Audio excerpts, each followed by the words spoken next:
Radio Escaparate presenta Postdata con Martín Arufe, Ismael Roales e Jorge Álava. ¿Qué tal, chicos? Hola, ¿qué tal? Chicos. Bueno, antes de nada, ¿qué tal a todos? Pero sobre todo quiero falar con Martín. ¿Qué tal as citas de First Dates? Oh, madre mía. Porque foron varias. Sí, foron dúas Como bastante foron? unha experiencia enriquecedora. Enriquecedora. Con final Enriquecedora. feliz. Quedaches con... No. No, pero interesantes. Pero bueno, foi un rato divertido. E Jorge, ti que tal? Eu non tiven citas. Xa o sei. Pobriño, pero... No, pobriño non, Estiveches a mellor. punto, Estiveches a punto. No. Nunha. nin Alma cerca. libre eres. Sí, podería decirse. Bueno, da igual, agora sí podes falar do que irades. Isma estaba na súa cama dormindo. Sí, un pouco. Bueno, que tal, chicos, que traedes para nós hoxe? Bueno, pois hoxe traemos un tema que xa non é a primeira vez que tratamos aquí en Postdata. Gustaríame, por favor, pedir aos nosos compañeros técnicos poñer un pouco de música aristocrática para entrar no tema. A ver. Por favor.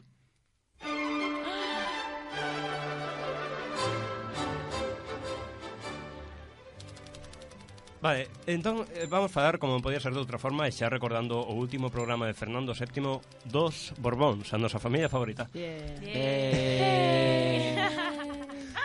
Hoxe especificamente, seguindo co linaxe real, despois do programa de Fernando VII, chega Isabel II, reina de España.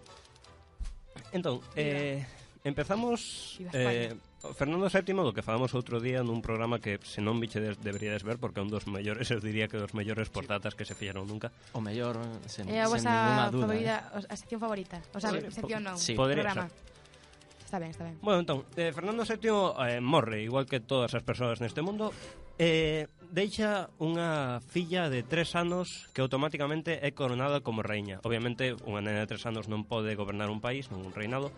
Entón, queda unha reina rexenta que queda a cargo.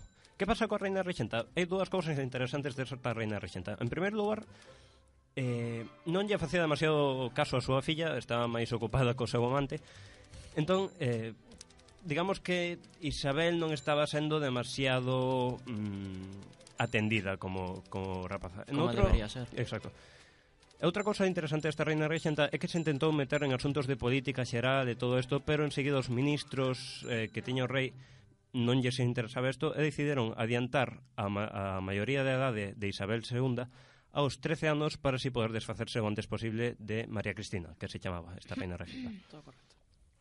Entón, maioría de edad, oficialmente reina, que é o primeiro que busca a xente? Coronada. Casada. Necesitan un rei. Con 13 anos, casala. É necesario que unha reina necesita un rei. Vale. Madre mía. Entón, creas unha especie de cumbre a nivel internacional. Todos os países de Europa, todos os grandes reinos intentan aportar o seu candidato para casarse con Isabel, porque o objetivo de todo o mundo era manter a estabilidade en Europa tal como estaba. E unha unión equivocada podería crear incluso unha guerra. Claro. Entón faise durante moito tempo discusións, hai cumbres, hai de todo.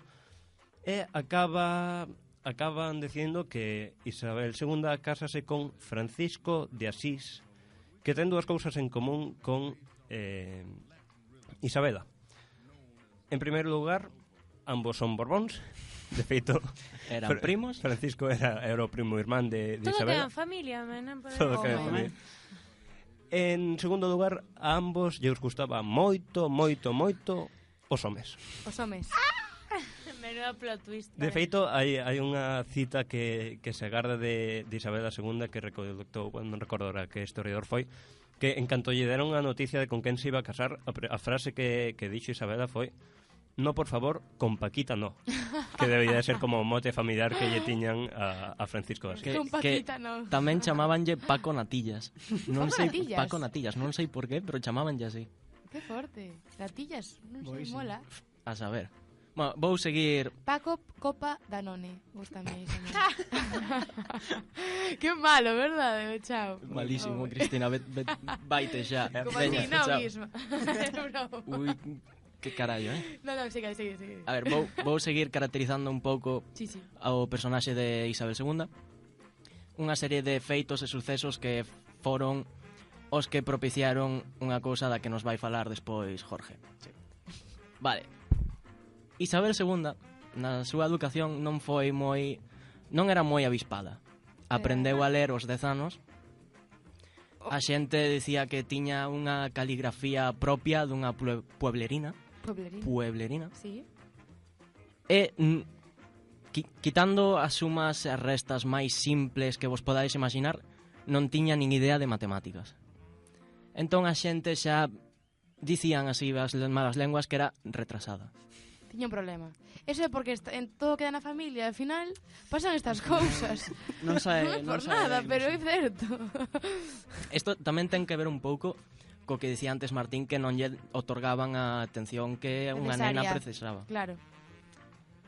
Despois, xa sendo coroada raíña con 14 anos, bueno, coroada foi os 13, pero isto pasou con 14 anos, dícese, hai moita controversia con isto, que foi violada por un general bastante importante, e na época os moderados defendían que sí, que foi víctima dese abuso sexual, pero, sin embargo, os liberais e os progresistas decían que mentía, que era todo unha invención dela. Sempre pasa.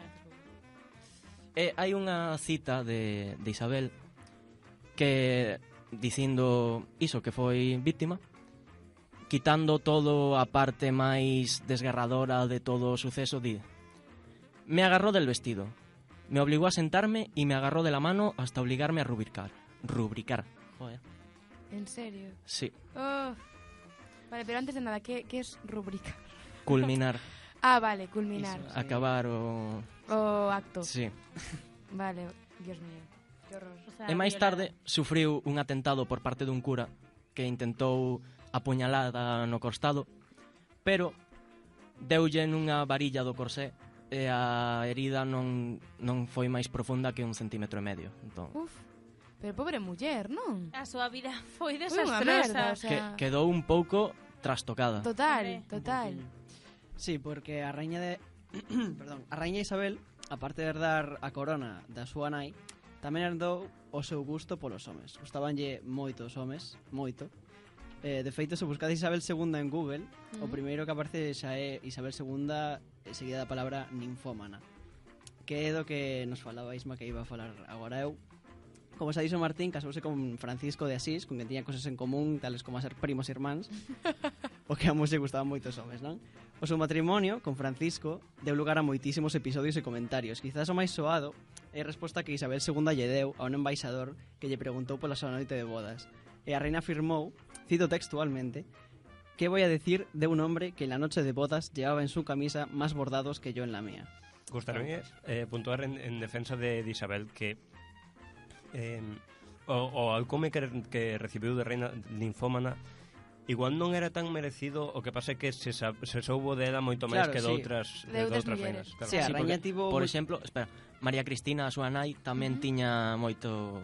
Sí, gustaba Iba a marcha. Pero a ningún home lle chaman ninfómano e fixo que tiña 10 amantes. Me entendedes? Claro. Sí. Así son Son as os- cousas. Que... O sea, Bueno. que estades reivindicando eso. ou... No, estamos No, estamos está contando estamos historia. informando. Siempre. Está contando Estamos historia de contando que Isabel era No, ninfómana me e era refería retrasada. reivindicando que porque lle chaman a ela ninfómana e outros non ao Claro. revés. Vale. Seguide, moi ben. Pois moi iso, a ben. raña tivo multitud de amantes. Isto xa era normal, solamente que, pois, no seu caso, como dixo Martín, pois, se supo. Por iso tomou a fama de ninfómana. Tivo 12 fillos, de diferentes homes, a maioría, pero a maioría naceron mortos, outros morreran ao cabo de días. Ujú. O seu sucesor foi o seu fillo, Alfonso XII, cuxo pai supónse que é o seu marido, Francisco de Asís, como sería lóxico, non? Ujú. Sen embargo, dice que o verdadeiro pai non é Francisco, senón un tal Enrique Puigmoltó, que era un militar, Tía Isabel. bueno, é un militar, non? Ujú. Tamén por culpa deste último, cambiou, por culpa de Puigmoltó, cambiou a fisionomía dos Borbóns a partir dese momento, o sea que atentón pois eran coñecidos por ser moi gordiños, moi Baixos, baixiños, sí. moi vastos, moi feos. Feos. Pero Moi de gracias campo. Como? Non, é broma. Nada, sí. pero gracias aos xenes de Puigmoltó pasaron a ser a partir de entón máis altos, máis fortes, Un rostro máis agradable. un rostro máis agradable. Porque era catalán. Como? Era catalán. Exactamente ten, por eso. Ten pinta, sí, pero non creo que teña que ver. De feito, aí estemos o rei actuada Felipe Sexto. Sexto, sí, Sexto sexto. Martín. que ten ese porte Ole, ese nuestro porte rei. de nuestro rei que O non anterior é non tan tanto, Borbón pero- como a historia que como as imaxes que temos dos antigos Borbóns posiblemente por isto. Pero os encanta realmente a realeza, verdade? Sí, falamos moito dela. ¿no? Moitísimo. É que Pero ten por- uns dramas a realeza. É Ten unha uns familia que dá episodios para sí. contar. Sí, tío. O xinecólogo de... Pero como sabes o xinecólogo de Isabel Isto é unha II? historia de Isma Este increíble. Ese é precioso, mentira, este- Fico. Seguro que era o seu No, pai. no, este é precioso, este é precioso. O xinecólogo que asistiu a dar a luz o segundo o seu fillo Afonso XII deulle o título de Marqués del Real Acierto. Del Real Acierto. Sí, básicamente É porque o xinecólogo preguntoulle a reiña ao xinecólogo, vai ser home ou vai ser muller? Porque interesaballe Claro. que fose home para a sucesión. Sí, sí. Entón o xinecólogo dixo, vai ser home. Acertou. Xa é o Real Acierto. O xa. de Real Ese Acierto, foi. maravilloso. Que Joder. guai. E con isto, como xinecólogo, xa Con rematamos. este conto, sí. Un bico aquí ao xinecólogo. A Isabel II, pobriña, A que todos os vida máis xinecólogos. mala. Que vida máis mala, Se o Pobre único Isabel. bueno que tiña era ter amantes, pois que... Que viva a vida. Home, Pobriña. Un bico aquí para os tres, que Oh, facedes todo moitas sempre moi ben, Sí, chicos. súper Qué interesante. bonito. A ver semana que ven que tal. Moitísimas gracias por Grazas. todo. muchas A vos. gracias, buenas tardes. Chao. Así que zumba